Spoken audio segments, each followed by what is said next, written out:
So Anthony, first of all, I have to say black on black on black is a fantastic look and only cool people wear it. Thank you very much, man. I appreciate that. I think with your fight with Jon Jones, one thing I took away from that is he made you stop your own game. He sort of made you freeze. Would you agree with that? No, absolutely. That's 100% what happened. And do you think Thiago saying, I'm just going to approach this like any other fight, do you think that now, having been in there with him, is a mistake? And actually, you can't approach it like any other fight because when you get in there, you go, oh, shit, it's not just any other fight. Yeah, I mean, I said the same shit. You know what I mean? Going into it. I didn't want to say that, but yeah. It's not that simple. It's not that simple. You know what? Now that I have 25 minutes of data on Jon Jones, I think it totally looks different the second time around. But you're right, he's different. He's very different. But there's no way of knowing that or training for that until you're in there with him. That's the thing. Like, you know, I don't want to just outright say, but it's going to be hard to beat Jon Jones the first time for anybody. It really is. Unless you catch him, he's going to be hard to beat on the first time. Thiago could catch anybody, though. That dude is dangerous. He's explosive. You know, he can hurt anybody. So I just don't see him being able to get close enough to Jon to do it. Do you think, I mean, it's actually, I think people said the same thing about you. It's like, well, Thiago might just catch him and that could be it. But I think people sort of underestimate Jon is actually quite good at not being caught, right? Would you agree? Yeah. You know, a lot is made of Jon's length and very little is made of Jon's distance management. You know, everyone wants to talk about his long arms. His long arms didn't make a fucking difference at all.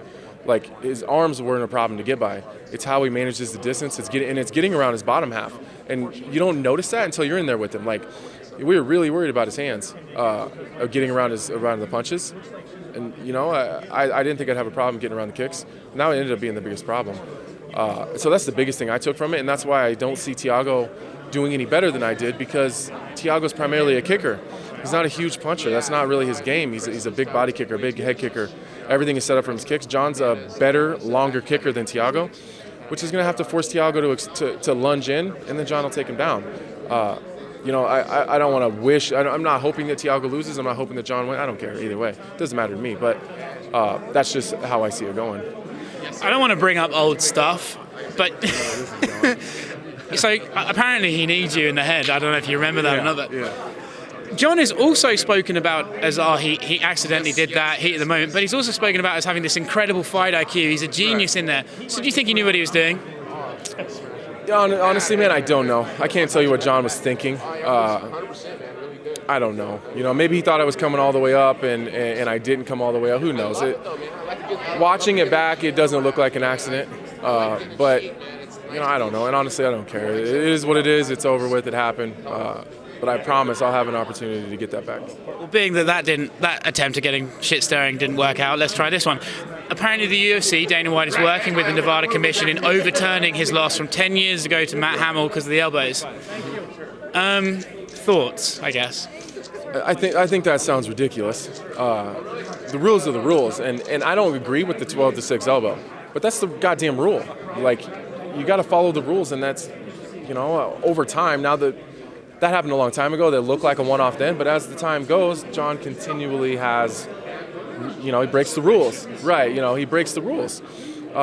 And I don't think that, I just don't see how they're going to do that. I think it's a little bit of a smoke.